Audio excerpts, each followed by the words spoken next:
Now in its 10th year, this is GabNet. Talk like you've never heard it before.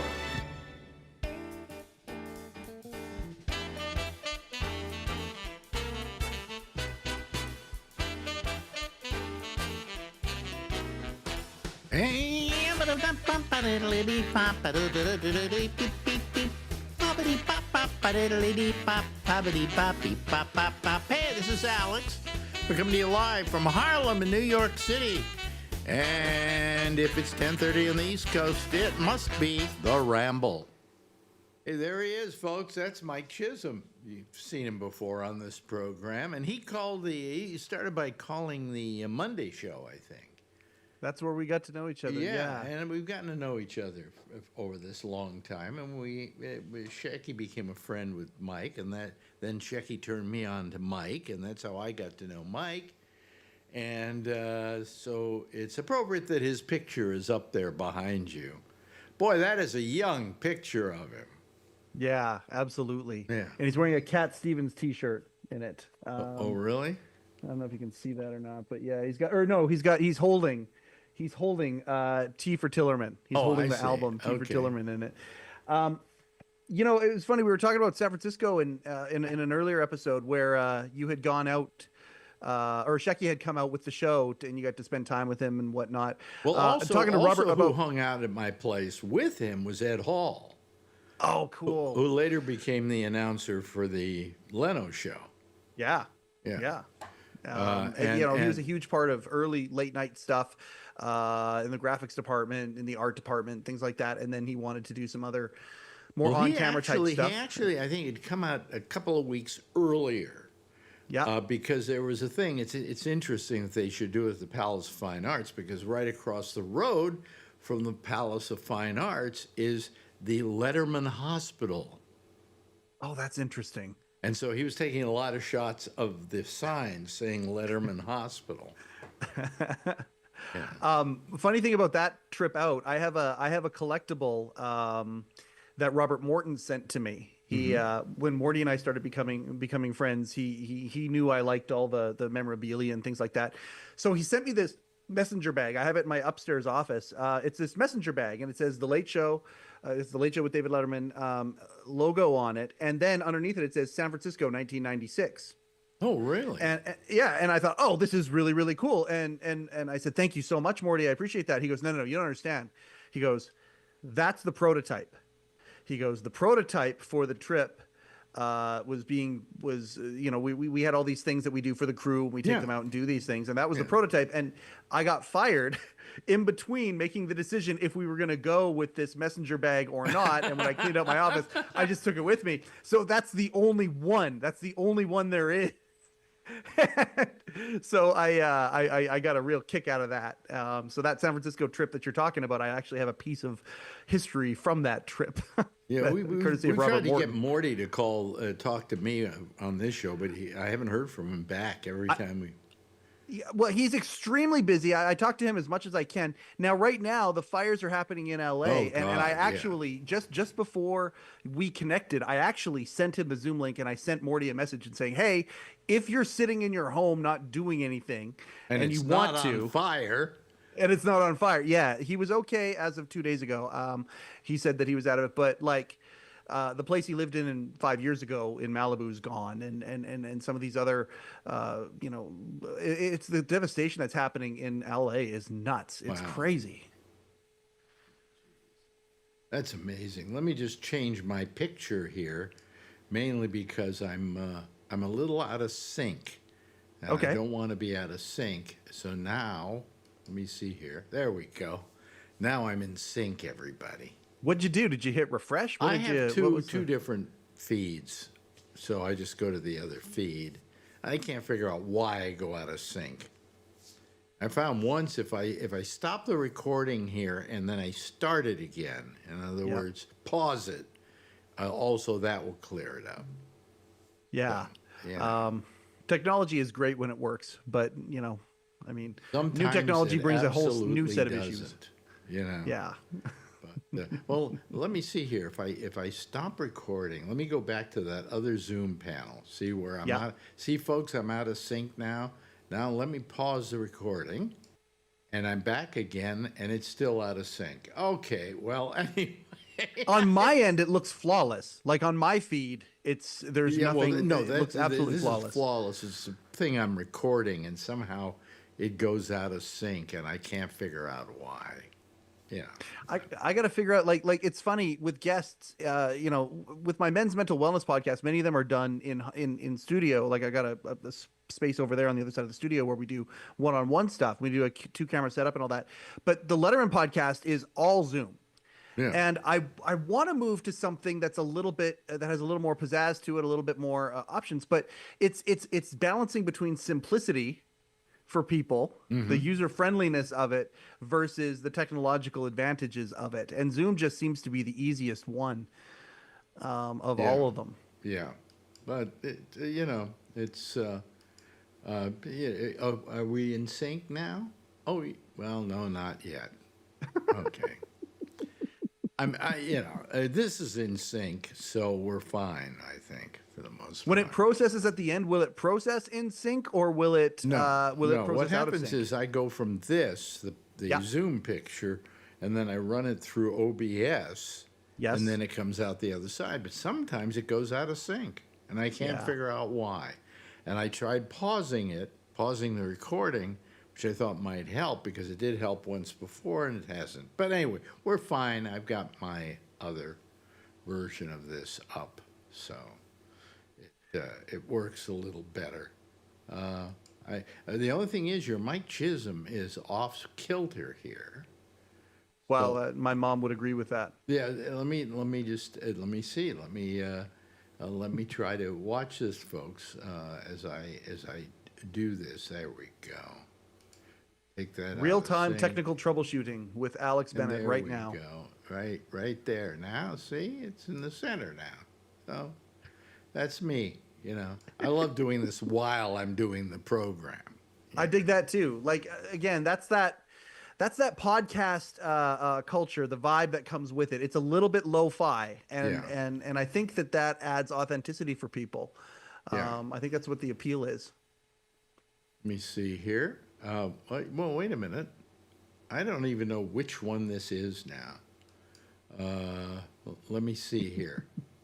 Well, it looks like my regular one is a little bit more in sync. See, now I'm in sync. Okay, fine. Perfect. All right, forget it, folks. I just like doing this. With him, I can fool around with it and jack around with it. Anyway, absolutely. So how's the Letterman podcast going? It's good. Just had got some good things coming up this year. Looking forward, there are some people who are saying, "Yeah, I'd like to come on the show." Just a little bit closer down. And plus, this year is the 10-year anniversary since Dave signed off Late Show. So we've got some special episodes that we're going to do based around that.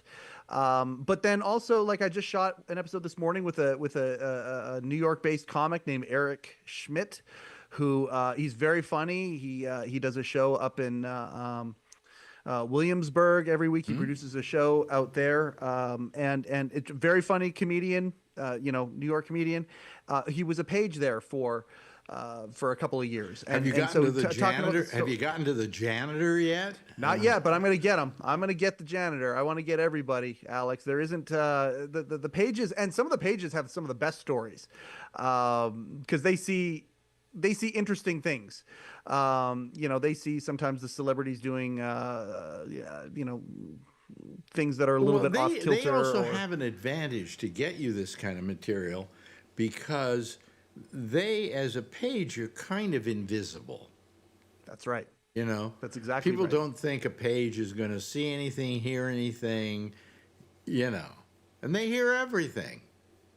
Yeah, well, one of the stories that he told, he goes, I think that this is past the statute of limitations, and so he talked about how one time when Bill Cosby was a guest on the show, he was in a room eating, and the demand was that he had some, for lack of a better term, an audience, but a female audience to watch him eat.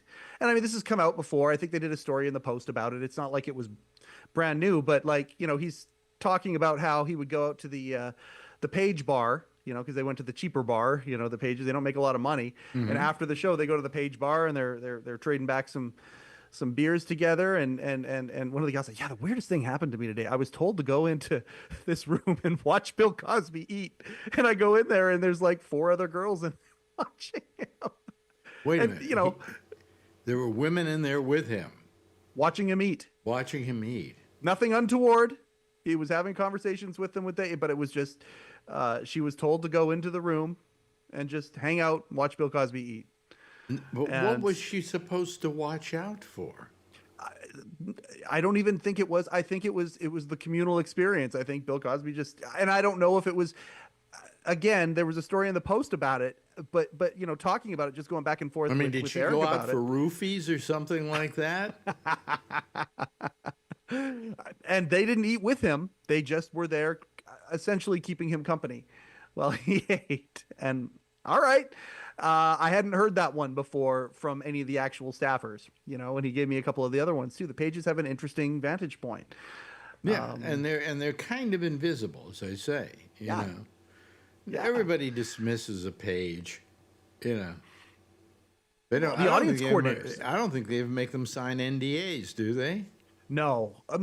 From most of the people that I've spoken with, didn't get to that place. There are a few that I have spoken with that had to make sure that they didn't break any. And I mean, our show is a celebration anyway. It's a positive. That was one of the things Rick liked about my take on it was, let's just celebrate this stuff. Let's not talk about the gossip or the salacious stuff.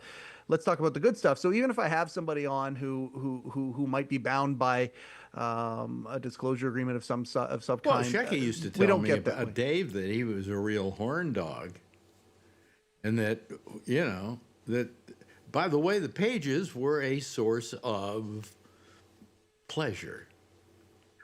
People who came in, there were all sorts of different relationships and all sorts of different departments with all sorts of different people. And this is actually, I use this example with Eric on the show. Like, okay, if you've ever worked in an office with 50 or more people, you will, if you're there for 5 to 10 years, you will see every piece of behavior possible in humanity, right?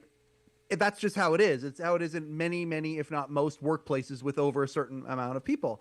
But when it's a show, it's splashy, it's salacious, it's got a little bit of extra interest for people, right? Because there's more higher identity or higher profile people involved. But I maintain that place was just like any family or any other workplace around when it came to conduct of in the time. early days, I used to hear differently. Yeah, but in the early days, I would also submit that other workplaces also you had a David Letterman, you had a Rick Schechtman. Yep. Who were younger. Yes. And they're they were horn dogs. That's all I can say, And when you're especially in a position like Dave, or even a position like Shecky, you are sought after by the Pages themselves and by the what do you call it,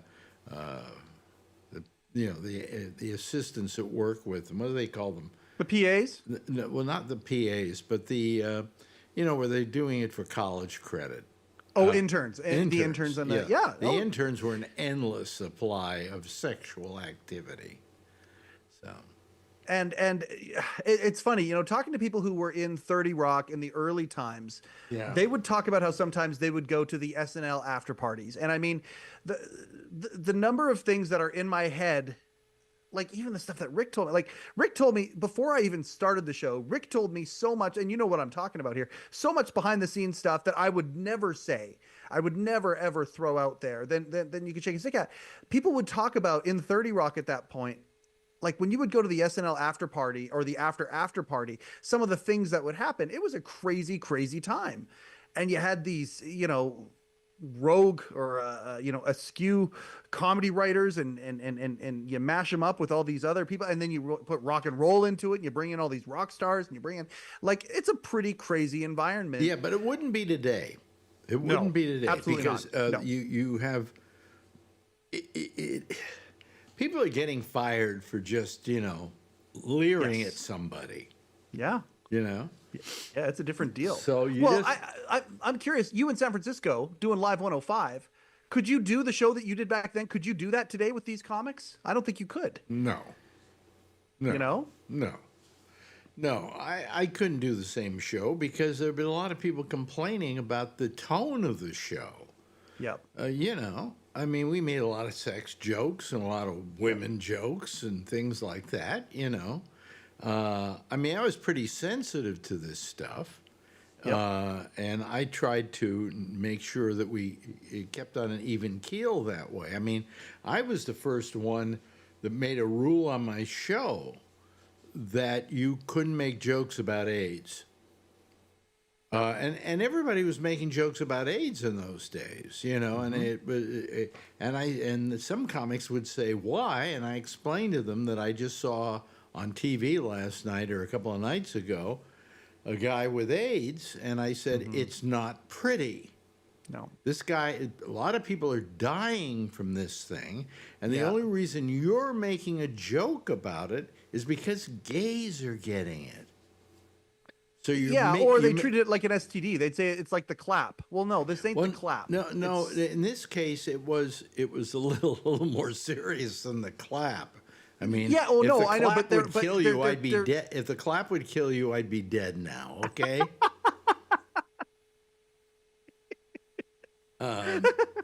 You know, it was a terrible, terrible disease. And when you were making a joke, you weren't making a joke because the disease was funny. You were making the joke because the joke was about gay people. Yeah. And I said, I don't want any more jokes about and I was the first person to do this. And they were, a lot of the comics were mad at me. God, you're taking away a lot of my material. And I said, well, you know, it's not material you should be doing. In fact, the only AIDS joke I heard that I found permissible was the following joke. What's the worst thing about having AIDS? Having to tell your mother you're Haitian. See, I get that one. See, I mean, but it's you know, that's the only one that would even I approached as acceptable. Yeah. It was terrible. It was just terrible. And, you know, I was a guy who was very sensitive towards women, guys being sexist towards women. I never liked getting together with a bunch of guys that were just, you know, acting sexist. I felt very uncomfortable. But that was just me, you know. Yeah. That's not to say I didn't. Was there ever a subject that you, another subject that you had to make that distinction? No jokes about this. Was AIDS the only one, or was there ever another one? Like Dave did it about OJ. Dave said at one point, he said, I don't find double homicide particularly, you know, humorous. And so they didn't go down that path, whereas Leno, they went far down that path. But, you know, that was Dave. I agree with Dave. I agree with Dave. You know. Yeah. I mean, you know? I wouldn't have found it that funny. Yeah, and here's Leno with dancing Itos and all that stuff. In fact, there are some people that talk about Leno swinging back in the ratings to do with the fact that he leaned so hard into the OJ jokes. Very ironic, because Norm Macdonald got fired from Weekend Update, same network, because he made OJ jokes on Weekend Update, which is, to me, you know, there's some irony Norm there. Macdonald didn't have the power that Jay Leno had. Absolutely. I mean, Jay Leno could say to the network, you don't like me doing OJ jokes? Screw you, I'll go over to ABC. Yep. You know? Yep. And so, but you're right, they did, in fact, did they fire him from Saturday Night Live, or they just stopped having him do the Weekend Update? I can't remember. Yeah, they pulled him off Weekend Update and told him he was going to do sketches and things like that and go from there. But and that was that was his way out the door. Yeah. Yeah. 100%. No, he was making jokes about OJ. And I think the producer of the show at the time wasn't Lorne Michaels. It was that other guy who at NBC who was in charge of the show for a couple of years. No. That wasn't. Lorne was back in charge at that point, because I remember was when back in charge of that time. Oh yeah, because when it happened, and then the next night he went on Letterman. It's one of my very favorite Letterman moments. There it's was in my somebody top 10. at NBC who was good friends with OJ or something. Don Ohlmeyer. Ohlmeyer, that's who I was yes, thinking of. Yeah. yeah. He's the guy that came and made the call, and it's one of the, I think I actually talked to Bill Carter about this on his episode. It was either when the record light was off or on, but I asked the question like did Lauren not have enough power? It might not have been Bill Carter. It was one of those guys though. It was one of those guys. Did Lauren not have enough power to say to Don, "Hey, I like Norm. We're keeping him." And the response I got back was he probably had the power, but when you have power like that, you have to choose when to use it because it's limited times that you can play that card. Right. And I thought that made sense to me. And they decided not to do it with Norm at that time. Yeah. Well, it's like the old story in television. If you, when the censors come along, you write 10 jokes, and the one you want, you bury in the middle, and then you write 10 really sketchy jokes, okay? Yep. Which they'll try to censor, and you'll give up some of them so you can keep the ones you really want.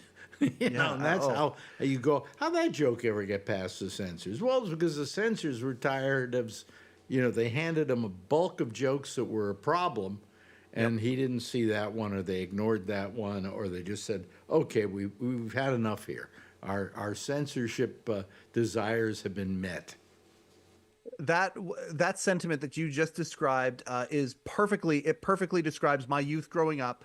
I loved the people that tried to get things past standards and practices. They tried to out clever standards and practices. They tried to walk right up to the line and kind of almost do this to standards and practices. I loved that stuff. All of the people who did stuff like that. No, but they which is one of the reasons why I think I dig you, because you had that spirit too. Because too. they hated standards and practices.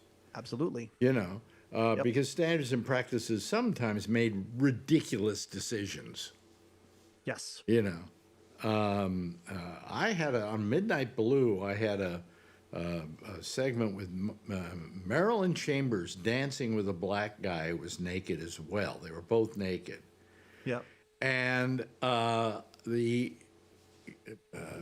Manhattan Cable, who's owned, I think, at that time by Time Life, decided, you can't run that. And I said, why? And they said, because the male's penis is moving and in a circle and doing stuff like that, and it's flapping around. And I said, well, and I appealed to them by saying, that's a sexist decision you're making.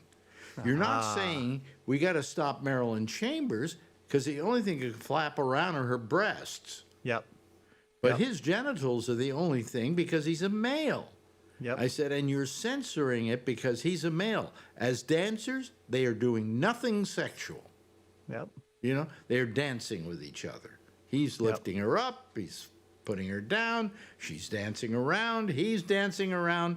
The only difference is his penis is going in circles or moving around. Yeah. Which means he's got great moves, by the way. It also was a black guy, and it was huge. But anyway, so finally I appealed to them by saying it's sexist, and you're being sexist by making that decision. And they stopped. They gave in. And so we ran the segment. But, I mean, I always dealt with censors at Manhattan Cable like crazy. It was just nuts. And you'd have something really good, and you'd have to censor it because, it just, didn't meet with their approval. So did Manhattan Cable get purchased by Showtime? Did that become the same? No, Manhattan Cable got purchased by Time Life. Okay, it was Time Life, which then became Time Warner. Right. Which then became stable. Became Warner AOL or something. Yeah. I remember Shecky. There's Shecky. We're talking about again, telling me that he and what's his name, the who was overseeing the Letterman show for. I just got Rob Burnett. Yeah, no, I got a Christmas card from him this year. What? Oh, it wasn't Morty. It was the guy who worked for CBS, and he was the guy. Oh, Vinny. Vinny Favale. Yeah. He and Vinny Favale were standing in front of the Time Warner AOL building as it was being built, and it had the sign AOL Time Warner on the front, or whatever the company was named at that point. And Shecky looked up at it and said, by the time they get this building finished, that name is not going to be on there. And he was spot on right. Yep. Yep. Anyway. Oh, Rick was brilliant. Like that's the thing. Morty, he might have said it on his episode, or maybe we talked about it afterwards. But he said that Rick was one of those guys. Bob Morton, ladies and gentlemen, who was a producer of the Letterman show at one point. Yeah. He and a couple other people writers would say this to me too. We would do a piece, we'd do an extra of some sort and produce it and have it ready. And then we would be like, Rick, could you come and take a look at this for a second? And Rick would come over. Yeah, no, it's too long. Or Rick would ho hum about something. And they trusted that. There were so many people that just trusted his judgment on things, because Rick's a brilliant guy. Degree in economics. Like, he's a brilliant guy. Let's not talk how brilliant Rick was, because he's not brilliant anymore. No. Yeah. No. Anyway, hey, listen, we've run out of time here. I love really doing these, buddy. this. Thank you for this. You're so much fun to talk with, so we should do this again really soon. Let's do it. We did this because he said this afternoon, I got nothing to do. You want to do a couple of these? And I went, yeah, absolutely. Anyway, I'll talk to you in a couple of weeks, and we'll see you on the Monday show as well. That, absolutely. Ladies and gentlemen, is Mike Chisholm, and his podcast is called The Letterman Podcast. Bye-bye. Now in its 10th year, this is GabNet. Talk like you've never heard it before. And that was, of course, our good friend up in Canada, and we enjoy him. He's really good, and I think that we should probably do him some more. Actually, if you enjoyed him and you like him, we could do it again. Anyway, Mike Chisholm, ladies and gentlemen, there you have him, and we would like to have him back again. I'm going to call him and do more of them. Anyway, hey, listen, we're here. We only have one person waiting, and if that's the case, I'll just say goodbye now. Because I can't. I just don't see going on any longer. I'll talk here for a couple of minutes, and if we get a couple more people, then I'll stick around. Otherwise, I'm out of here, folks. I can go to sleep early. I can have a nice time. There are a couple of things,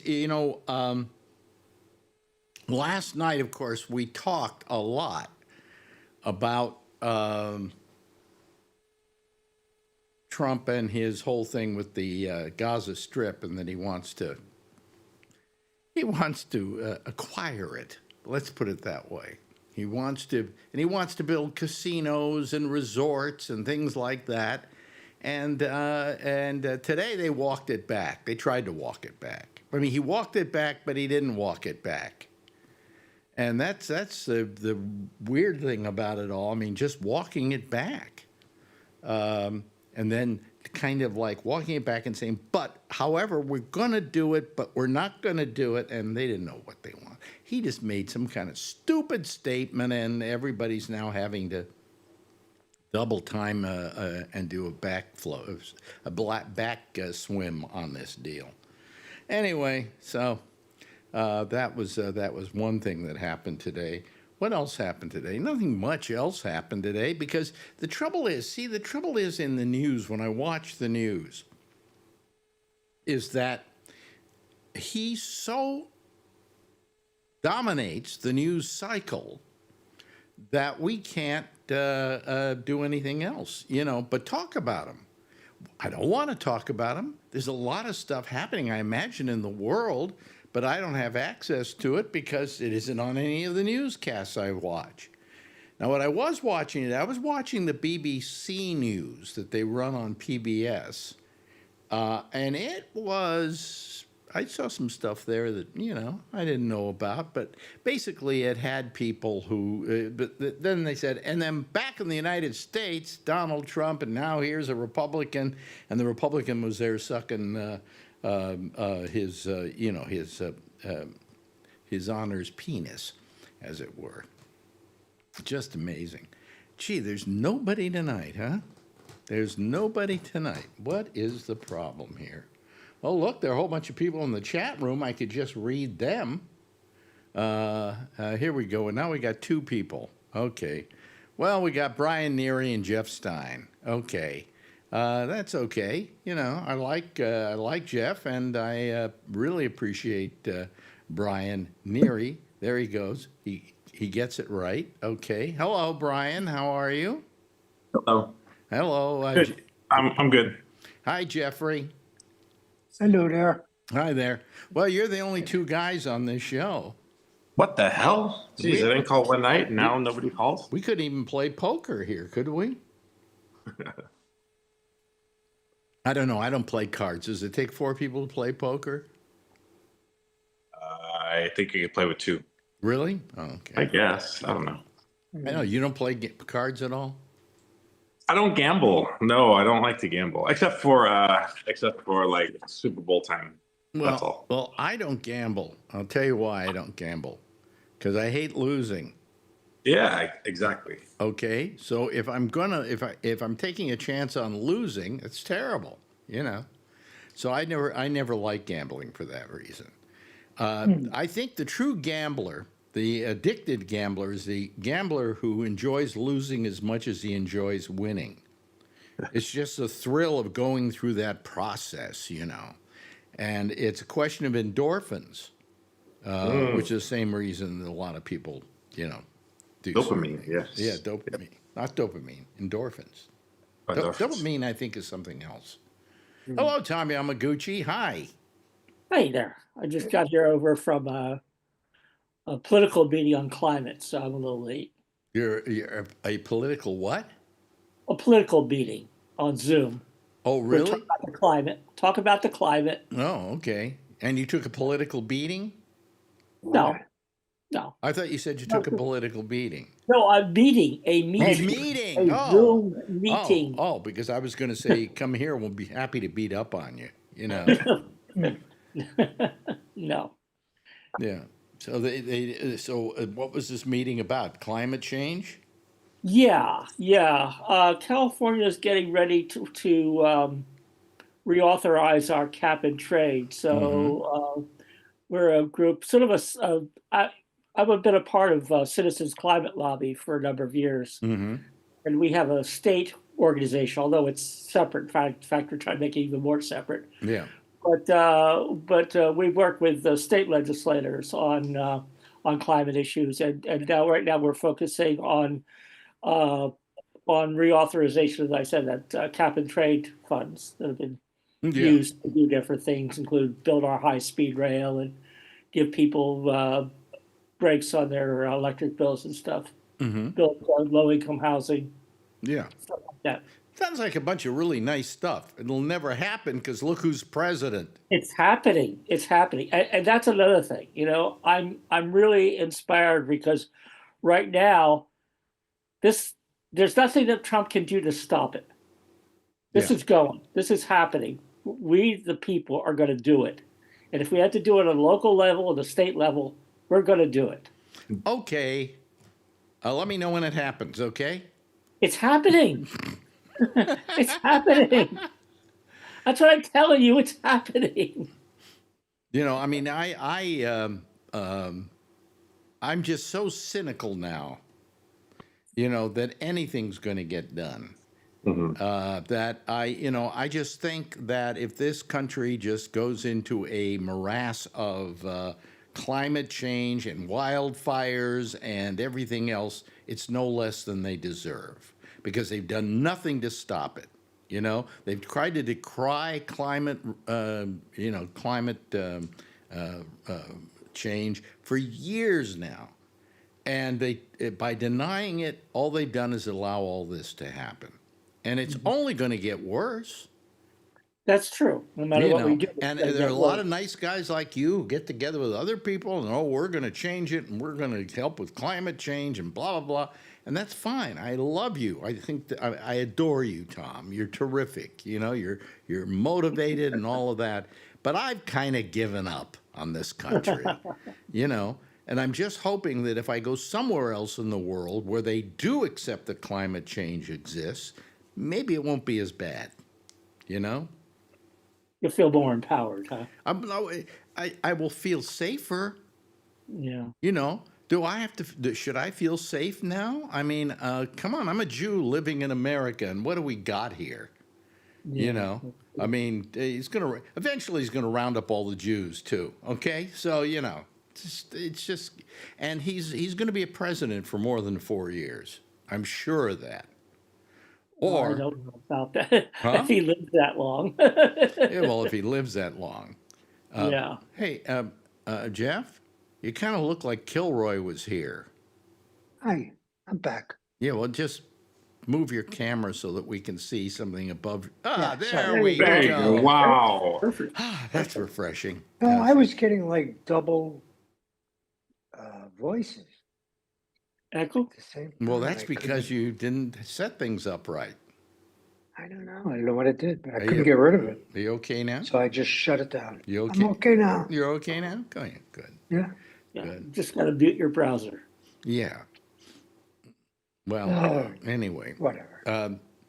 here's a little something interesting. Donald Trump, here we go, today at a national prayer breakfast or something, said that he wanted to propose a new national park that would be a garden of heroes. Oh, he did that before. And they're going to have. Did he do That's that from, before? that was from the first term. Oh, Yeah, really? that was his proposal from the first term. Well, I think he's done it again. He's still trying to do it, huh? Well, I guess so. I mean, I saw it on the Daily Show, and I don't think they were running old footage, but maybe they were. I don't know. But anyway, I was thinking a garden of heroes. Now, who would you put a statue of in the garden of heroes? Well, nobody got any suggestions? Well, I know. I'm just trying to remember the people he was going to have Frederick Douglass and Martin Luther King. He was going to try to, you know, and I don't know. He had a whole bunch of people yeah, but Yeah. I don't remember. That was like way back in 2020 when he was talking about 2019 when he was talking about that. Yeah. Afraid to Einstein? say. Well, if he did it today, he'd probably put Roy Cohn in there. Yeah. You know, I mean, when I heard about this, maybe this was an old piece of footage they were running, but He you could know, put you it in the can't- middle of the he could put it in the middle of the Gulf of America. you put it in the middle of the Gulf of America, exactly. But geez, Almighty, you know, I was just thinking, well, who would I put in a garden of heroes? Well, when's he going to start working on all the economy stuff with his plan? When is his plan going to be delivered to us? Does So he- he has a concept Yeah. of. Well, Desi Leidick on the Daily Show said that we already have our garden. It's the Olive Garden, and you get free breadsticks. You know. So anyway, it's you know, I mean, it's just becoming such a it's becoming what can I call it? It's just so bizarre. We couldn't have made this thing up. And how anybody can you know, in your second term in office, you know, you come back in, you spend a couple of months kissing everybody's ass, making people feel comfortable with you, and then maybe you do some of these things. But not him. Not him. You know. I mean, he just wants us talking about him every moment of every day for the next 4 years. And if that's going on, man, I am going to go loony. I'm just going to go loony. So, you know, I don't know. Well, I've run out of my stuff for tonight. Okay, how about an obituary? You have an obituary? I do. Wait a I do. minute. It's actually from yesterday, but I wasn't on yesterday. Let me see here. But Dennis Richmond. Oh, yes. Oh, yeah. I heard about that. Now, people don't know who we're talking about. Jeff doesn't know who we're talking about. But Dennis Richmond was a KTVU in Oakland, and he was the anchor for years and years and years. And I might add, I met Dennis on several occasions. Always a nice guy. Always a nice guy, you know. And he was probably the first black anchor in America, I would imagine. Well, not the first, but he was among the first, you know. Yeah. I'm just trying to think. Certainly had the highest rated news program, the 10 o'clock news. But I'm trying to think of anybody else. If anybody else was a black person was anchoring a newscast in the United States at the time, because you got to remember at that time television didn't have too many black faces on it, you know. Occasionally they'd make a reporter out in the street a black person, and they'd send him into the black neighborhood so he could survive, you know. By the way, if you see early pictures of him in the 70s, he had a terrific afro. Oh, did he really? Oh, yeah. His early days there. He looked great. Yeah. Well, I mean, he was, to my knowledge, I can't remember a black anchor on the news for the main newscast on a station. Okay. Now, there may be some that work weekends or something like that, but being the major anchor on the station, you know. So anyway, he died at 82, young guy. I know. Yeah. See me saying young guy? Younger. Yeah, younger guy. Younger guy.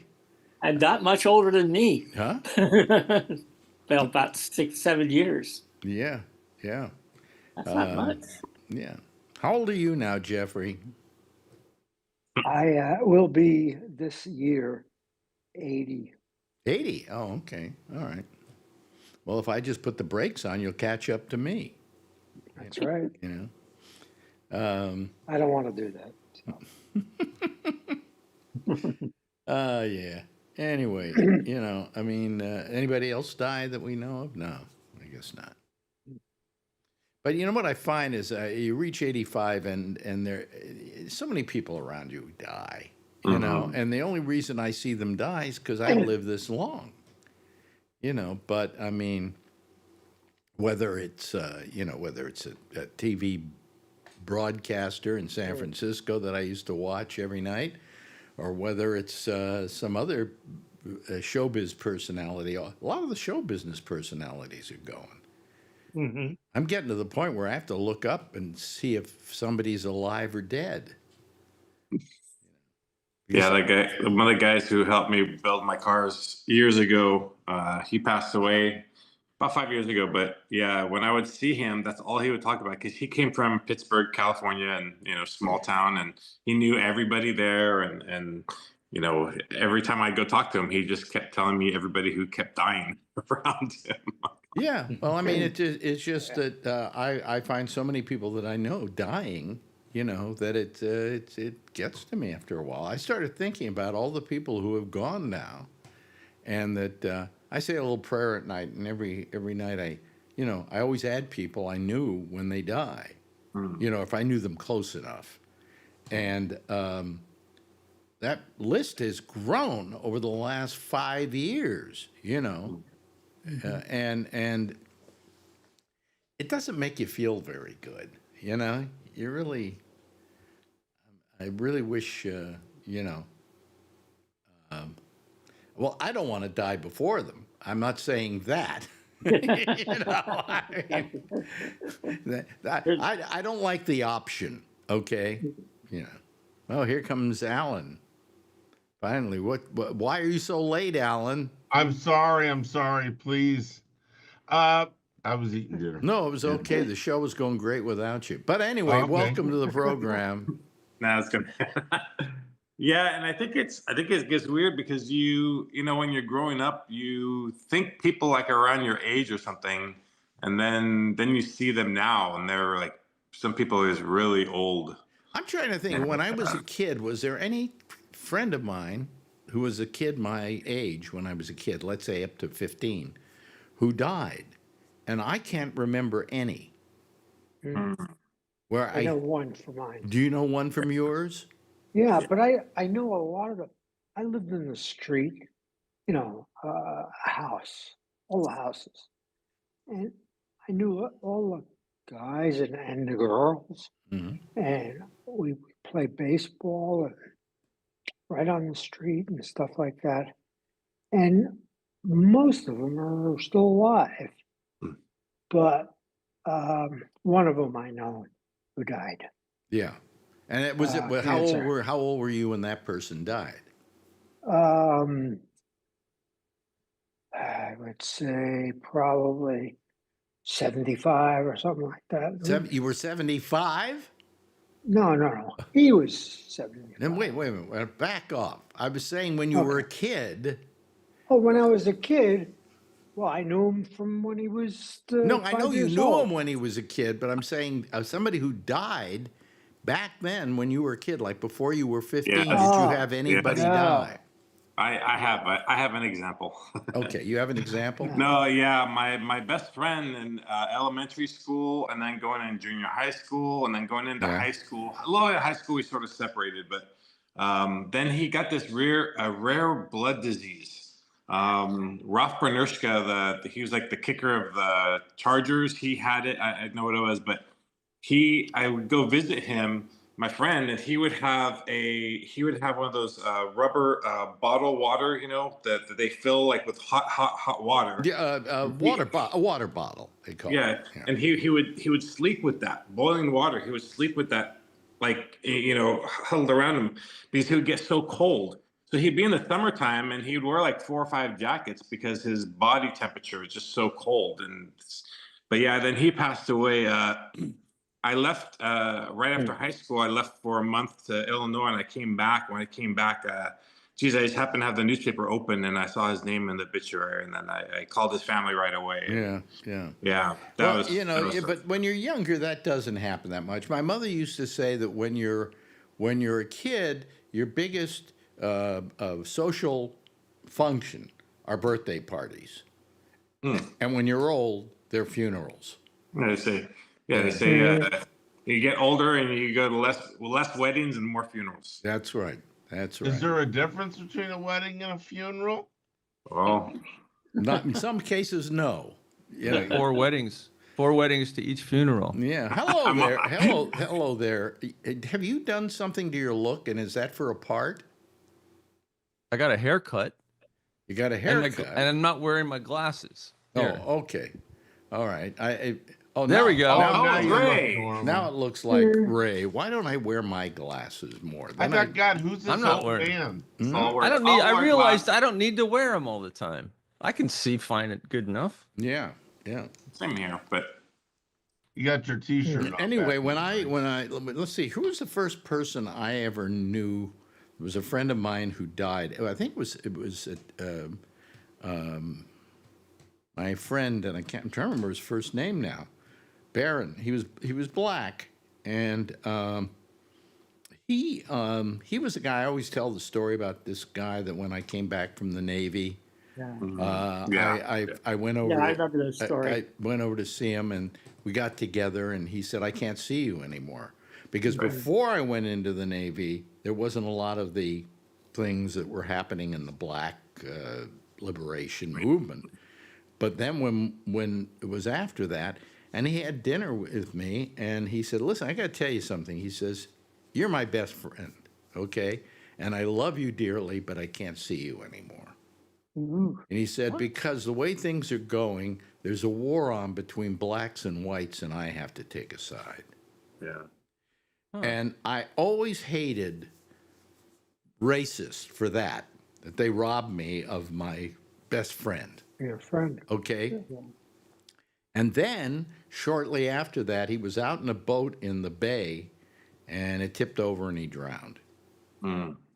So that's the first one I remember dying. Okay.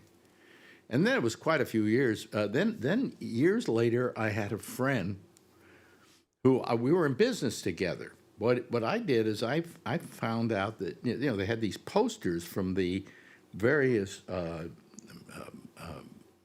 places in San Francisco where they would do music, music venues. And I got a hold of my cousin's husband, Victor Moscoso, who was the artist who did a lot of posters for The Matrix. And I said, well, why don't we get a bunch of these and why don't we sell these things? Because nobody was selling them in those days. Because you say to somebody, want to buy a poster? And they go, what? They're free, aren't they? You know.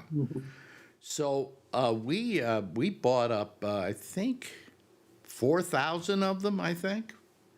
And this friend of mine and I, he was kind of a business guy, and we got together and we bought 4,000 of these things and tried to sell them. And I think we unloaded a bunch of them to a store called Corvettes in those days.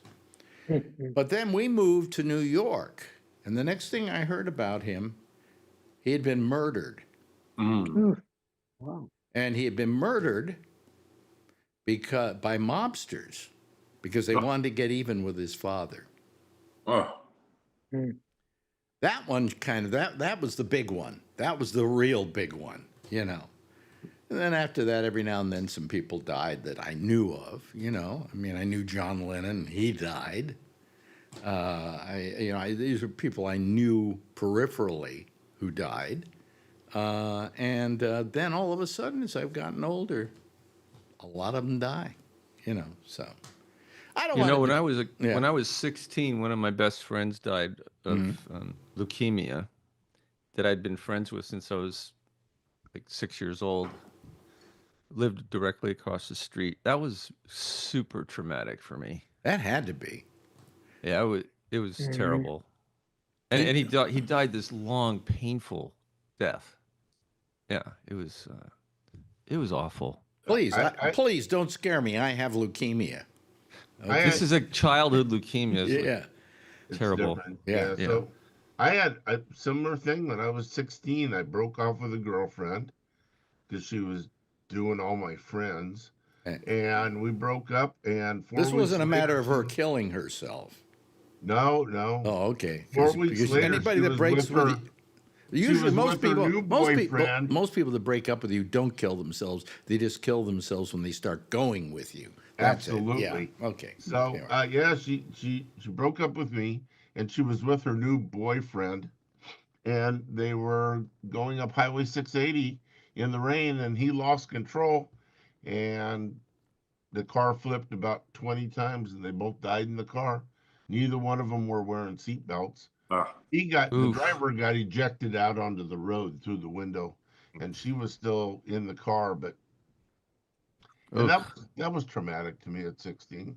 Yeah. That's awful. I'm not a big seatbelt guy. Really? No, Really? I'll tell you why. I grew up at a time when there were no such thing as seatbelts. You didn't get seatbelts in cars. No, I didn't have You know, them. you just hoped that the windshield was flexible enough that you could go through it and be okay, you know. Yeah. You know, my brother who has died already, but from a heart attack. But when he was in his early 20s, he fell asleep at the wheel, and he wasn't wearing his seatbelt. Luckily, he was not wearing his seatbelt because the car bounced off a tree. It threw him out onto some really soft grass. All he did was break his leg, and the car like split in two and caught on fire. And So sometimes it was a good and all thing. he did was break his leg Sometimes because he it was got a good thrown out thing. of the car. Well, the only reason that I find it hard to use seatbelts is because I grew up driving cars where you just didn't have seatbelts in the early days. And then they got these things called seatbelts, and they didn't look like they were going to do much because they were just waist seatbelts, you know, like on an airplane. Yeah. And finally, when they got the ones that went over you, I started using them because I like that. You know, I So felt I grew up with seatbelts always in the car and always had to wear them. But when I was a police officer, you tend not to wear a seatbelt because when you go to get out of the car quickly, it's all tangled up in the equipment around your waist. yeah. So it took me weeks of driving without a seatbelt before my anxiety level went down to where I could not even pay attention to I'm not wearing a Well, seatbelt. my question is though, weird, didn't the Al. police department say you had to wear seatbelts? Yeah, well, they said a lot of things, but a lot of guys didn't do it. So Yeah, like They're above the law. That's why. don't beat up black people. Yeah, Alan, that's so weird. I'm younger than you, and I remember not wearing my seatbelt for years. well, my parents made me do it. Oh, okay. When I was a kid, and so I got in a habit. Everywhere I went, Oh, I I wore a see. seatbelt, but Same here. except the police car. Well, My- I found that I'll get to you in a second here. I found the kind that go across you, the harness belts and whatever. I like them only because they did kind of make you feel more comfortable when you were driving because you didn't shift around as much in your seat. What were you going to say, Tom? Yeah, I was just saying my father actually had seatbelts put in our cars in the 50s and the 60s before they were standard. He went out and he had them installed. And so I remember my dad did that. I grew up wearing seatbelts in the car Mhm. Yeah, because my parents wanted us to. their father said, "I bought these. You got to use them." Well, no, I mean, it's like it was just expected, like, oh, okay. So this was before Ralph Nader changed the situation with unsafe at any speed. Well, So my parents were ahead of their time. Yeah. I remember my dad installed seatbelts in the back of our Volvo when I was like 5 years old, and it was a big deal. And they had my brother and I go in the back and put the seatbelts on, and They were only in the back seat, though? yeah, Yeah. for the kids. For the kids, but for the parents, they didn't care if they went through the windshield. No. When you're a cop, you see a lot of people saved by seatbelts. If they're it prevents them from going through the windshield. But if they're in the car's spinning and out of control, it keeps you behind the wheel or whatever. Otherwise, you're moving all over inside the car. So the statistics weigh out, unlike Ray's brother here, Right. weigh out that seatbelts save lives. Right. I wasn't trying to say that it was better. I'm just saying. Yeah, Yes, Tom. It was a freak thing. Yeah. I just remembered a time where I wish I was wearing a seatbelt. This is really scary. This is probably the closest time I've come to dying. On a bicycle? No, it was in a guy's car. I mean, the guy, I was working on a night shift at a job, and this was in San Diego. And so he lived close to where I live. He said, I'll give you a ride home. And we were coming, and it was like, I said, wow, he's got to go really fast. And we didn't have any seatbelts, and I was getting really paranoid. And we hit a bump in the road, and we almost went out of control. My head was hitting the ceiling of his truck. And I was looking back, thinking about it now. I says, boy, that was really scary. Yeah. I'm going to ask something of Neri here. Do you remember have you ever had some really old cars? Like 1934 Cadillac right now. All right. Do you ever notice in some of those older cars, the what do you call the thing in the middle of the steering wheel? You honk on the horn. Horn, but it was something else. They called it something else too. But I think it was a Buick or maybe like a little button, maybe a Cadillac. They had this thing, and then there was this raised thing that was like a spike in the middle of it. And I kept thinking, you could kill yourself in this car because if you have an accident, boom, your head goes down on the spike, you're dead. It was like a little ornamental. To clean your fingernails while you were going down the road. Yeah, either that or you got an automatic lobotomy. Yeah. It was. Yeah, but the 1950s Cadillacs were trying to be stylish and did that stuff. Yeah. This is my. Hold on. Uh-oh. Are we going into your garage? Yeah, this is my new Cadillac. But this one doesn't have it. This is a 1956 Cadillac. Whoa. 1950. It's your new Cadillac? Yeah, my new old. Oh, that needs some work. Oh, that needs some work. Yeah. Oh yeah. It's my new old Cadillac. Oh, wait a minute. You're gonna fix that all up, right? Yeah, that was my 57 Cadillac I built. And that was my LaSalle I built. Oh man! Wow. Yeah. And then I have my what television theme song used the word? It's Archie Bunker and our LaSalle ran great. LaSalle ran great. That's my other toy here, my McLaren. Look at that! I want that. It looks like one of those electric Mustangs. The Batmobile. Yeah. Wow. Well, now we've gotten to see your cars finally. Yeah, it's pretty. Now, that's a fairly brand new McLaren, right? Yes. I hate to ask, my dream car. Now, do you pay cash for cars, or do you, do you buy them? No, I paid these off. Yeah. Yeah. Okay. Yeah. All right. Yeah. That's Wow, what you they're get when paying you you way work too in much. Silicon Valley. You make the kind of big bucks that allows you. You know, I've mentioned this to you before, and I never understood it. When I worked for tech companies, okay, you go out in the parking lot, and they're nothing but like Lamborghinis and Ferraris. And what is it with tech people and really Stock options. expensive cars? Stock options. Stock options. Yeah, but employee they- stock and- purchase. Why waste they your said- money on? Why waste your money on a car when you can waste your money on buying a home or doing any one of a number of things? You know. Prestige. Because when you drive one, it's My only answer I had, and I don't know that you come under this category, but everybody I knew in tech was a nerd, and Yep. I think that nerds had the desire to get a big fancy car because they could go back into their neighborhoods and go to kind of give the finger to their all the guys that used to beat them radio up. DJs drove Corvairs, huh?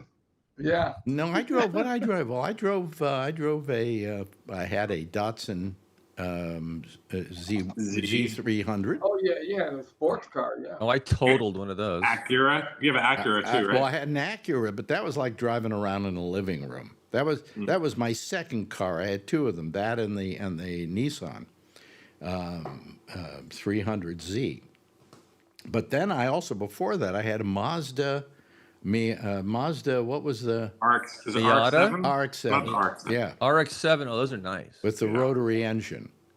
They break Yeah, down. I all the told you time. before. I had in high school. I had a 1990 Mustang 5.0 5-speed, freaking fast car, and I got next to a RX-7 on 280, and he blew me away. Well, Mazdas are amazing. I had the RX-7. I wasn't a big sports car guy, but somehow I just wanted buying these sports cars.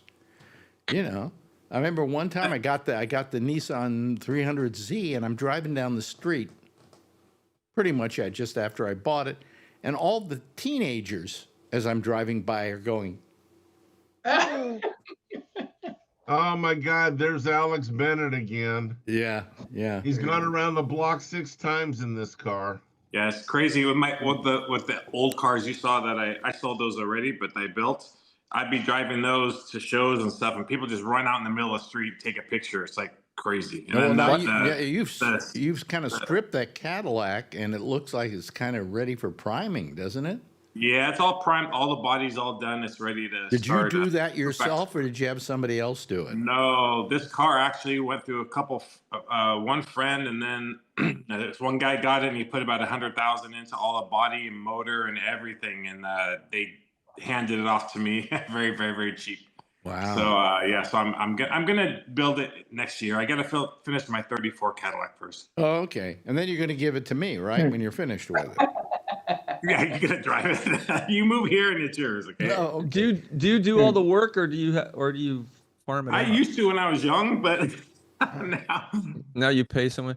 At our 'cause age, Ray, you my can't- standards are so high now that I have like Hall of Fame people that do like my body work. That's where my other car is right now. So- Tom, you've never had a car fetish, have you, Tom?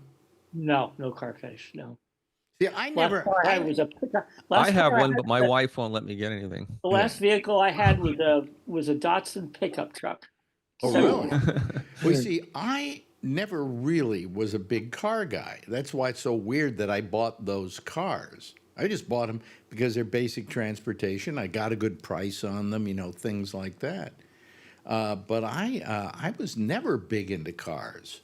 And my father always, I guess, trained me to not be big into cars by saying, well, I always get like a car is meant to just get you from one place to another. I can't You're- understand those people. You can't understand those people? My I father cannot. was very practical that way. Yeah. My father was practical. My mother was not. My What? mother had to have a large Cadillac, a large Thunderbird, and then she found Mercedes. The My only- dad bought a new Corvette every 2 years, like clockwork. Yeah. Nice. My grandfather was Cadillac and Lincoln. He would go back and forth every Corvette? couple years. A Corvette. Corvette. That was an expensive car in the day. Well, I'll tell you, the later ones Mhm. were our hot rods that are incredible sports cars for a cheap price, a relatively you're cheap saying price. what? A Corvette, right? Corvettes after like 2002, Wait a I minute, think. but that was a Chevy sports car, right? The Corvette. Yeah. Yeah. But they became legitimate racing cars after that for a good price, Wow. For a good like a price. relatively cheap price. Right, Wow. right, Brian? Mhm. Yeah. Oh yeah. And one thing that's getting a little crazy now is, you went through all the big muscle cars and all the gas crunch and all that stuff, and now all efficiency cars. Now you're getting all these efficient cars that have high horsepower, and these people are buying them off the lots with like that McLaren's got 710 horsepower. Oh my God. But God. these Wow. other cars, people like buying these cars and they don't know how to drive them. You gotta take your time and stuff. Yeah. Does that one have the dual electric and gas? Mm-mm. Oh, okay. No, my friend just bought one of those though. It's a Altura McLaren, and he just Yeah. bought one. It's really nice. Yeah, Yeah. when I was a kid, I guess I the have only one of sports those. car I ever wanted, and I don't know if you consider this a sports car, but it was back in 1953, and it was the Thunderbird. That was yeah. a great car. Hmm. That was a My wonderful yeah. little dad car. drove Thunderbirds. He would get a new one every 3 years. Yeah, but I never liked it when they finally went to the big Thunderbird. You know, they're that didn't make huge. it. That, My they- mother liked that. oh, it was a great little car, two-seater. You know. No, And my then they were mother like the liked size of big one. caddies after a while. Yeah. Oh yeah, Well, yeah. my dad would They buy got those. you know, they said, well, we're bringing back the Thunderbird, and then they brought it back, and it was just, you know. I went to a car, what do they call it, car broker with a friend of mine that had a license and he needed a car.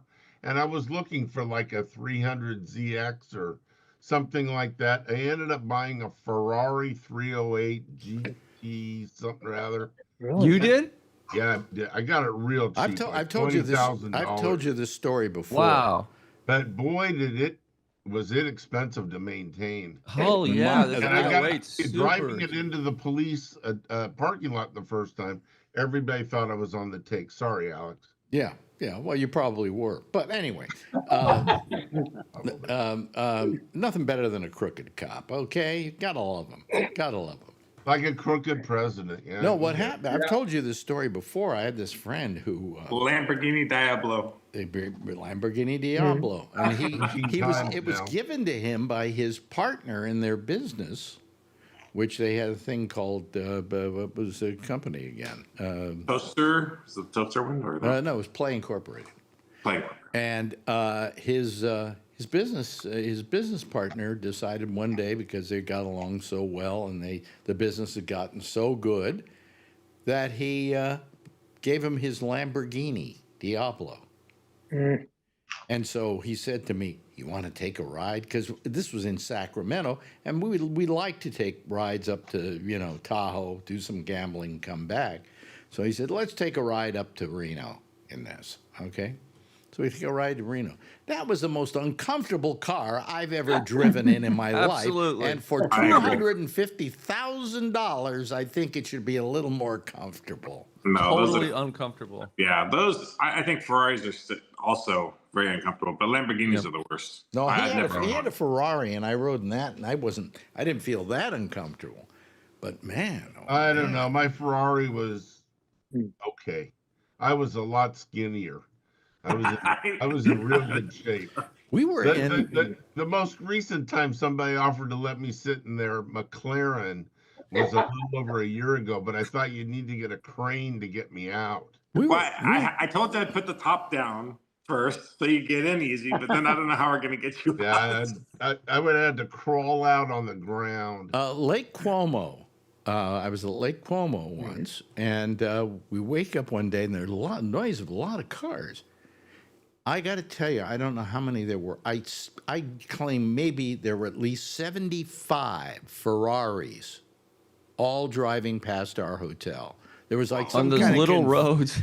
some kind of convention of people with Ferraris. Yeah, Yeah. that's huge. There's just like one little 2-lane road coming in and out of there, right? Well, no, yeah, I guess. Yeah, they're small. Yeah. You know, what you got to do is you buy the car, you have fun in it, and then you sell it for 4 times of what you paid for it. Oh, okay. How do you do that? Well, I bought the car for around 20, the Ferrari. Oh. I didn't really want it when I found out what it was going to 20? cost. What me to kind of maintain. Ferrari did you buy? A 308 Just GTS, one of those little toy cars? It's the car. Think of Magnum PI. Magnum PI. That's the Magnum car I PI. bought. High maintenance, super high maintenance. Yeah, when I had to get a minor tune-up. The guy wanted $2,000. I'm like, what? clutches. Now clutches go every few years. Oh, I don't know. I didn't have it that long. I had it 3 months. Look at Tom. He couldn't be more removed from the conversation than any of us. And even I am probably closer to Tom's thinking on this. You know, I've never been that much into cars. But, you know, hey, if I'm going to buy one, I really love the Acura that I had, because on long rides, that was great, because that was like driving a living room. You know, So very with the comfortable. vibrating butt pad. No, I got that. We had I got that in heating. my- We had heated seating pads. Not vibrating. Heated is what I meant. Yeah, So- if they so vibrated, that's- I would have paid double. But Yeah. Back then, that was a big deal. So that's one thing my ex and I didn't really agree on. She liked going in my gold Cadillac when we would do like events and stuff like that Your with the kids. gold Cadillac? Yeah, the gold one. The gold one I just showed you the picture of. So she liked going there, but then when I bought the McLaren, she wasn't too happy. So after we broke up, I bought the second McLaren. See, that's the Just to thing. make sure everything is done. Okay, now she really hates me. Yeah, I mean, let me ask you this, because he broke up with his what do we call her? Your girlfriend? The best way to describe her? That's not what I call her now, but yeah, that's okay. You can say Yeah, his girlfriend and the mother of his child. Okay. Yes. Okay, All right. that's- And he broke up with her. Baby So mama. my question would be, when you broke up with her and she left, okay, she's gone. I left. Yes. Or you left, or whatever. Yes. What was the first thing you did? What was the first? You bought a house. Cookers and cocaine. No. I was pretty mellow. Huh? No, nothing that really I did. Yeah. You didn't do I mean, anything to McLaren dealer. Maybe a dating. Maybe I went on the dating app. Oh, really? Any luck? Yeah, I went out with like 5 or 6 girls. We saw one of them once, I think. Yeah. Yeah, that's the one that's sort of still around a little bit. All right. Still She around likes a the little McLaren, bit. doesn't she? Yeah. So, yes. And you don't have any desire to get married again? No, I don't. Well, that's Nope. pretty definite. Wait a minute. Have you ever been married? Yeah. Yeah, I was married before that last one. Yeah. Oh, okay. Somehow That was a marriage. This one wasn't a marriage, but come on, you had a kid. So you had almost a married relationship. It's just you didn't codify it legally. Yeah. There's too many bad things for me which to. is lucky for him because he Yeah. wouldn't have afforded the McLaren that's in the garage. Because there were red flags all the way through, so there was no way I was. Well, I'm telling you right now, I'm never going to get married again. Well, that would be illegal. Yeah. And Marjorie would kill you.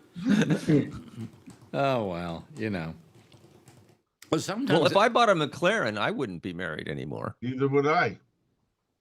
Really? No, I mean, my wife would probably get rid of me.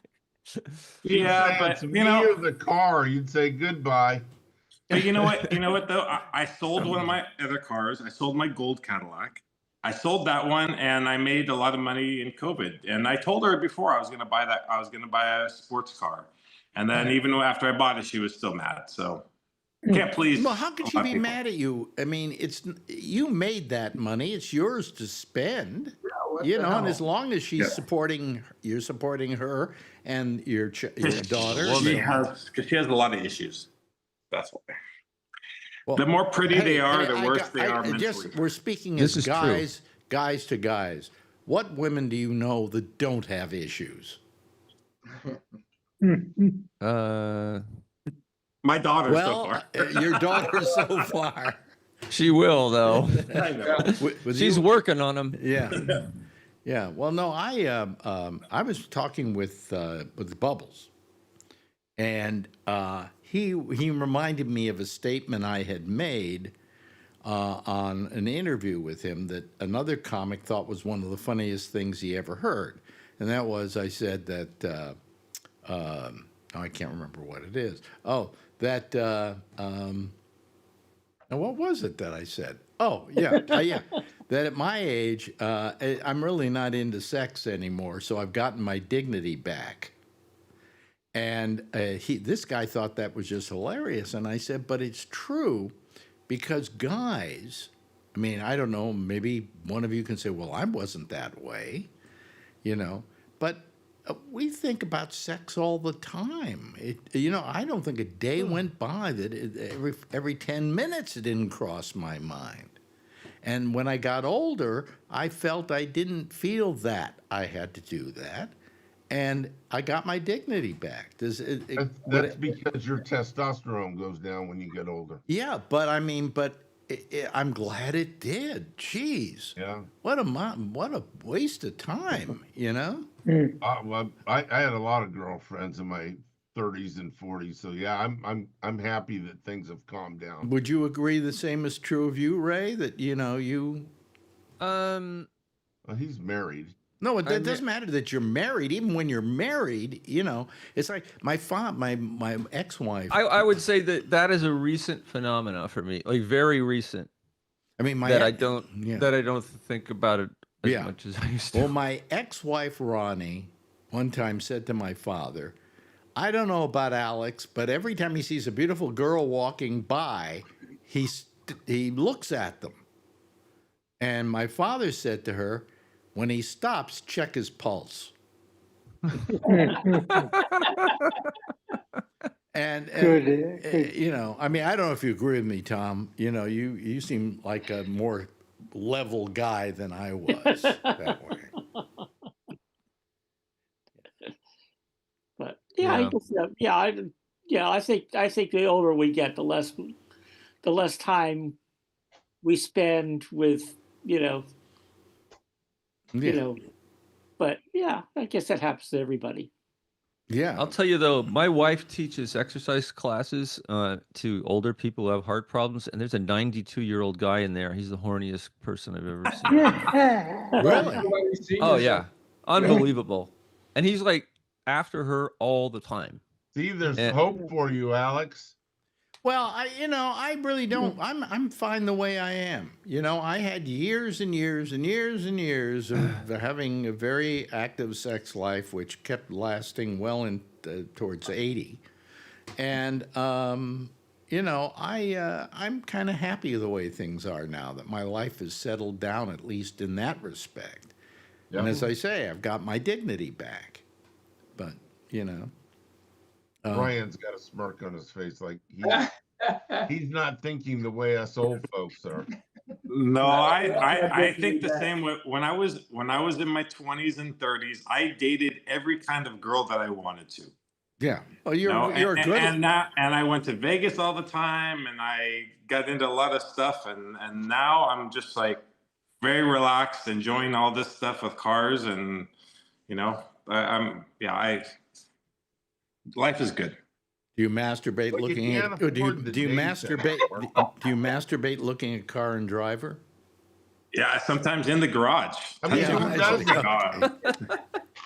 come on, rev it up sometimes. It's those caddies, man, on the wall. Yeah. Yeah. But what's nice about this? We're not talking about who. Good question. Good answer. Oh God. Yeah. The orange Donald one. Duck. Yeah. No, right. my priorities definitely have changed, and everything is for my daughter now, and so I get to see her tomorrow, so for the weekend. So that does change you, doesn't it? Yeah, I mean that's why so this house is for sale now, so I'm gonna move back down to San Jose, and then we'll see about everything else with her, but I need to get control of her life. So yeah, does she have a room in your house that you're in now? Yeah, she has like the whole upstairs. There's like 3 rooms. Wow. Where Charlie, where I do you told you live? anytime. Jeez. Where are you living? Where are you living Oh, now? so I'm in Lathrop right now. Oh wow. Lathrop. Yeah. So now this house just went up for sale. So we'll. I'm Didn't gonna you move back just down to buy San it? How long ago did you buy it? About. Don't remind me. About 8 months ago. Is that over by Modesto? Is that where that is? Right after Tracy? Yeah. Tracy, yeah, okay. Do So you River think, Island's that, you all think new you're going to be here. able to sell it for more than you bought it for? No, I was no. I'm just want to break even and get out. I'm happy with that. Yeah. So. And do you have another house in mind down in? I have a couple, but I'm not trying to juggle things like I did before with this house. I want to do one step at a time. So. Are you still living in the same place, Tom? Oh, yeah. Yeah, that you have for all this time. Yeah. Yeah, you just moved where your computer is. Because I always used to see like a back window and stuff like that in that place. Yeah, well, there's 2 houses on my property, and so I moved out of the main house into the little cottage next door. Oh, really? I've been in here for about 1.5 years. Yeah. So it's a lot more quiet, and so it makes it easier for me to call you. Yeah, we've been here in this place since 2008, maybe 2009, somewhere around there. I guess maybe 2000. When was it? Anybody know? Amazing. Well, I moved into this property in 1981. The 2-house property in 1981. Oh, really? Okay. Yeah. All right. The house I'm in, I bought in 1978. Oh, really? A year after I got out of high school. Okay. So that's all paid for and taken care of and all of that. And in California, do you pay taxes at all on that? I thought they. Oh, yeah. Yeah, I'm paying, but some people are paying house payments for what my yearly taxes are. Paying $2,500 a year. Oh, I'm crying for you. But wasn't there a thing that went on with I can't remember what his name was, where they Jarvis Gann? Yeah, where they passed a law that nobody in California had to pay taxes on their house. No. Then what do I have wrong? I think when you're 75, you can defer them until you're dead or something like that. But We've had a number of initiatives about when the tax basis changes and stuff like that, but we've never had anything to get rid of them. Yeah. How long have you been in your house, Ray? Since Eichler was a young boy. 1998. So you're probably paying more in taxes than I am. Wow. Yeah, a little bit. Mm-hmm. Well, $2,500 a year in taxes isn't terrible. Oh, my next door neighbors are paying $17,000 for the same house. $17,000 a year. Yes. Yeah, because the values go up so much, and then every time they get reassessed. They just paid $1.9 million for the house 6 months ago. But didn't your house go up in value over the years? Sure. It doesn't matter in California. You pay it on the basis that you paid for the house. It goes up like 2 or 3%. Oh, okay. All right. Yeah. See, I don't know any of this. I never bought a house. Well, I'll tell you what happened to me, and that is, I was just going to say that when my housemate Bob died, half of our value of our house got reassessed, and our property taxes tripled. Yeah, that's why you have to do it in the will. You have to do it in the will. So that was a problem. Yeah. I don't have that problem. No women, no men in my life that have to deal with that. Give it to Phil. Yeah, and you say something, Brian? I'm sorry. You're gonna give it to Phil? Of course. No, I heard you the first. Charlie, you don't own your place. You just rent, right? I can't hear you, Charlie. You're muted, Charlie. You're muted. Well, anyway, let me say goodbye to everybody. Let me say goodbye to Brian. Thank you so much, Brian. Good having you here tonight. Tom, wonderful that you call us more often. This is terrific, Jeff Stein, good having you here. Alan, thank you. Thank you, Ray, and thank you to Charlie Wallace. All of you, give a big wave goodbye, and I'll give a big wave goodbye at you, okay? The Eagles. Oh, okay. We'll see you tomorrow. That's it for tonight. Stay tuned for Amy Manuel. She's next with The Intersection. She'll be taking your calls on Skype at Gabnet Live. I'll see you again tomorrow night, same time, same station in life. And in the meantime, as always, if you see her, tell her I love her, okay? Bye-bye, everybody.